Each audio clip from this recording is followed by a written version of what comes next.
I am the one and only Barbara Gannon.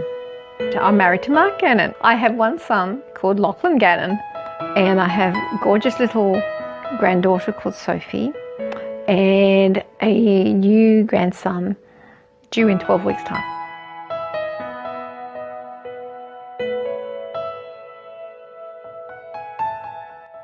I found out on the 17th of August 2015 and officially diagnosed on the 31st of August 2015. Well, they sent me for tests for the thyroid because I had a lump on the thyroid.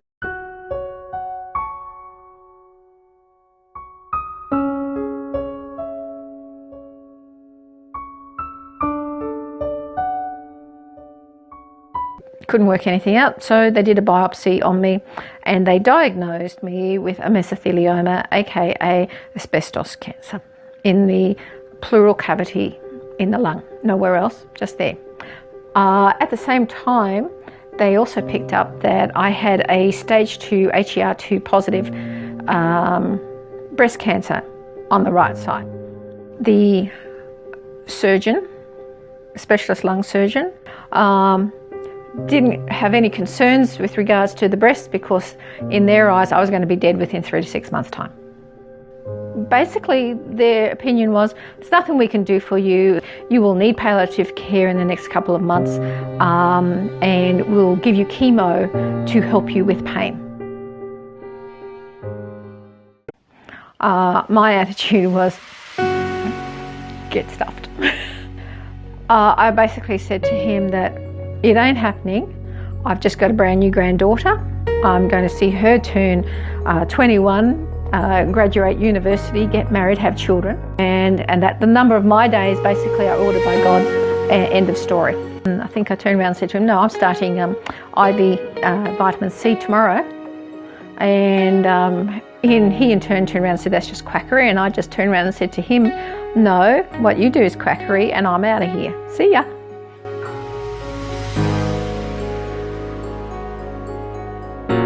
I'm aggressive in my own care, always have been.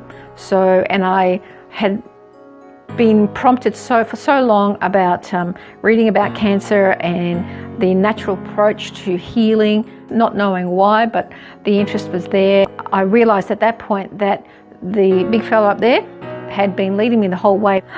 I had turned up in my emails the thing about truth about cancer. I'm thinking, where did that come from? But thank you very much for sending it to me, whoever did it. That was what inspired me to take the step off the edge and go, no, there's a better way.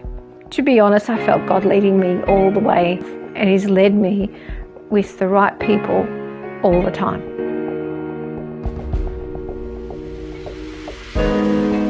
Emotionally, it kicked my backside. It made me sit back and examine myself, I suppose, my faith, my diet, how I live, stresses in my life. It made me look at everything as at that point in time in my life, and if I was going to survive this in any way. And people say, weren't you angry at God? No, don't be silly. I wasn't angry at God. God's there to help me. I was angry at myself actually, because it was me who got myself to this position through whether it was stress related and stupid eating and whatever else, and I had forgotten to look after it.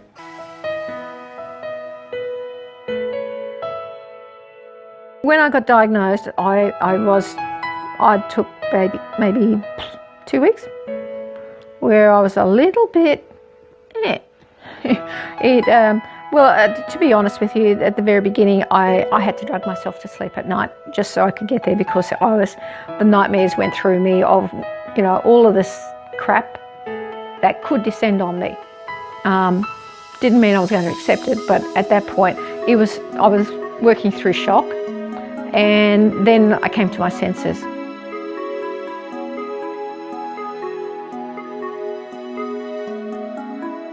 I got an appointment with Manuela Boyle, who is an integrative oncologist, and she is all around the world. That was what inspired me to take the step off the edge of everything and go, no, there's a better way. No chemo, no radiation.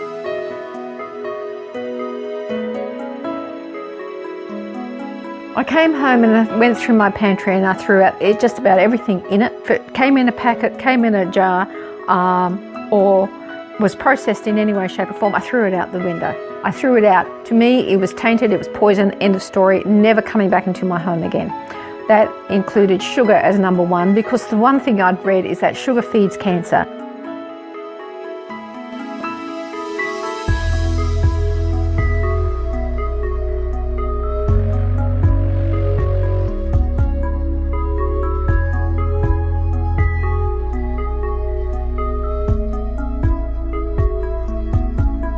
If you want to live, get rid of it now.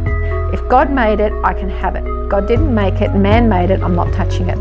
That's the bottom line, and that's what you've got to get inside you, and that's how you have to live, eat, breathe the rest of your life. This is a lifetime, and you have to make those changes. Another thing I did is that Manuela talked to me about a ketogenic diet. My version of ketogenic was Dr. Robert Atkins. You look, great weight loss. Outside of that, not very nutritional.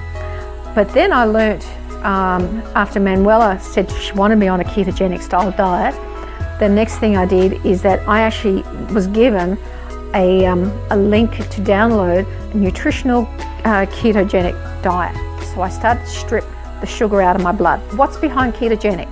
Stripping blood sugars out of your blood so that your body starts to gain its energy from healthy fats, good quality things, MCTs, or you name it. All that into your diet, not sugar.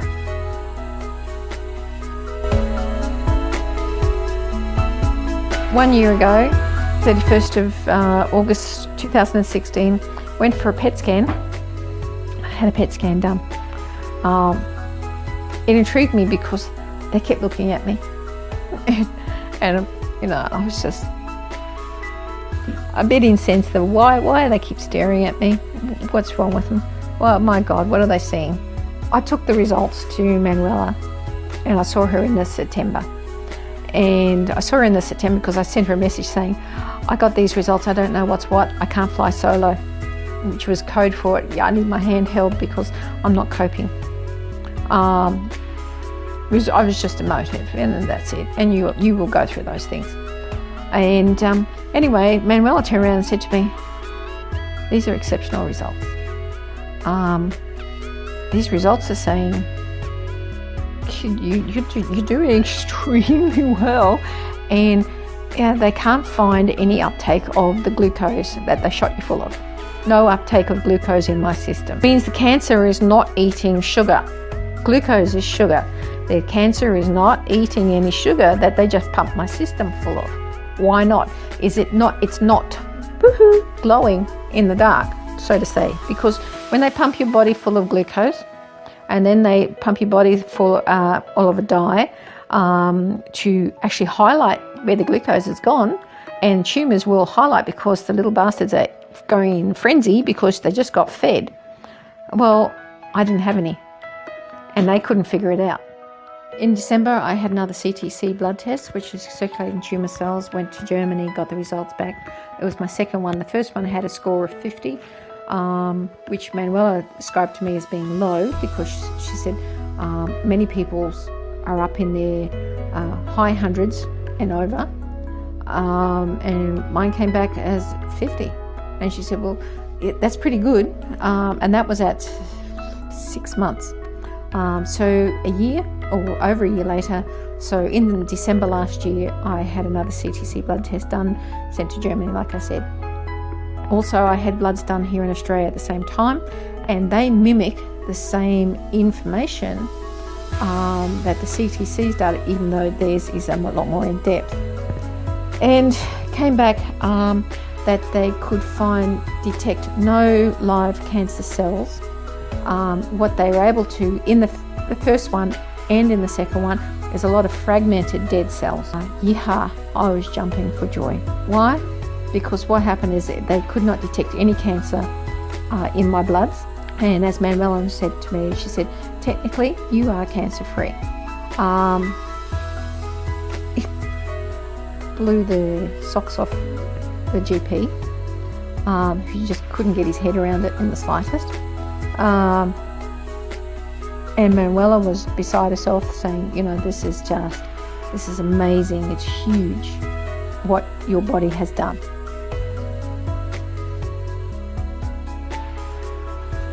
I had bloods done again in